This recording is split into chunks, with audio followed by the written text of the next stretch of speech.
Garwe's call to cancel 2028 elections sparks outrage. The 17th of August, 2025 vertical bar opinion. Zimbabwe's hard-won independence was secured through the blood and sacrifice of thousands of freedom fighters who paid the ultimate price for the right to vote. Against that backdrop, the call by National Housing Minister Daniel Garwe to cancel the 2028 elections has been widely condemned as reckless, unconstitutional, and a betrayal of the liberation struggle. A sacrifice undermined. The Liberation War was fought to establish the principle of one man, one vote. Families lost loved ones, villages were scarred, and generations bore the pain of war so that Zimbabweans could freely choose their leaders at the ballot box. To cancel elections today is to trample on that sacrifice, Dr. Mavaza argues, warning that it dishonors the memory of those buried at Heroes Acre and beyond. Garwe's proposal, reckless and illegal. Garwe recently suggested that President Emerson Mnangagwa's term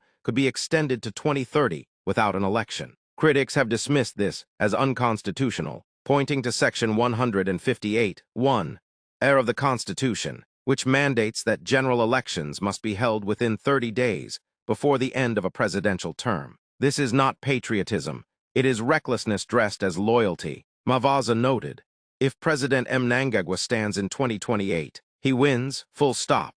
What he does not need is to be painted as a power-hungry dictator because of one misguided minister. Opposition and civil society react, while some opposition figures, notably those aligned with Sengizo TSHABANGU, have cautiously welcomed the chaos as politically advantageous. Civic groups have strongly rejected the proposal. The Zimbabwe National Students' Union, ZINASU, described it as an affront to democracy and constitutionalism, while political observers warned that Zimbabwe risks plunging back into international isolation if such ideas are pursued. A test for Zimbabwe's democracy. As the country edges toward the 2028 polls, the controversy surrounding Garwe's comments has ignited debate about the sanctity of elections and the sacrifices that underpinned independence. For many, the suggestion to cancel elections is not just a political misstep.